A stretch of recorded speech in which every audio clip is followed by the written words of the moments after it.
Let's now talk about Gaza. 85% of its population has been displaced, 32,000 people have died, and famine has now become imminent. Gaza is smaller in size than any American state. But what's happening in this strip is affecting the entire United States. Some voters are furious with US's support to Israel. After all, Washington has sent millions in military aid to Israel since the war broke out in October last year. While pro-Palestinian protests have broken out since October, another form of protest was seen as the electoral process started. Some wrote Gaza on their ballot, others left it blank, and some voted for the uncommitted category rather than voting for Joe Biden. Like in Michigan primary, uncommitted accounted for 13% of the total votes. Just a day ago, Israeli Prime Minister Benjamin Netanyahu spoke to Republican senators in the US. He pledged to continue Israel's war against rebel group Hamas.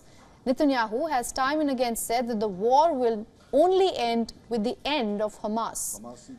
What that will leave in Gaza cannot be said with certainty right now.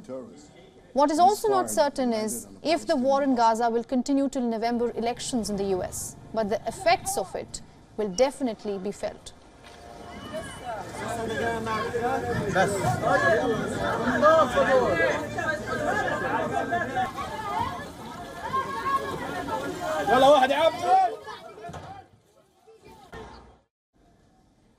Now to discuss this further, we have with us Irina Sukumin. She is a West Asia analyst and human rights activist. She's joining us live from Washington, D.C.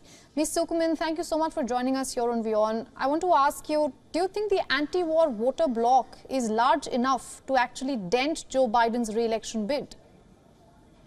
Thank you so much for the invitation. In terms of data, it is definitely not as big. In fact, in Michigan, the overall support for Joe Biden rose several percent since the 2020 elections. There are many controversies that could cost Joe Biden his position, but Gaza is not one of them. It does not rank anywhere close to top of the issues Americans place as central to the election strategy. But that bloc is very vocal, and it's vocal in a way that may affect various congressional primaries for the Democrats. That's where that impact will be felt the most. And of course, the optics of exceptionally loud progressive voices are affecting the way the White House is conducting its policy. For example, there is a lot more public pressure on Israel to align with the policies that are being pushed from that bloc. There's been for the first time in the State of the Union a call for an immediate ceasefire and so forth. Ms. Sukumin, since you say that the bloc is not large enough, I want to ask you, but still, if you see the protests that are taking place across US, you see that people are signing off Gaza on their ballots or voting specifically for the uncommitted category against Joe Biden. What kind of message do you think Joe Biden should send out to voters like these at a point like this when elections are just 8 months away?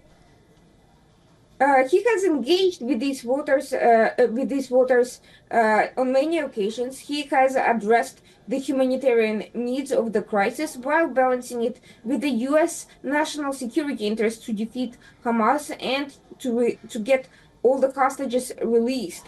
Right now, we are seeing that increasingly the Palestinians themselves are speaking out against Hamas and its role in the humanitarian and security situation in Gaza. And I think as these voices become louder, this is the sort of messaging that Joe Biden needs to send to these constituencies, especially since some of them have made the issue not so much less about the humanitarian assistance to Gaza and more about an immediate ceasefire that would ensure at this point the survival of Hamas and would not be benefiting Palestinians.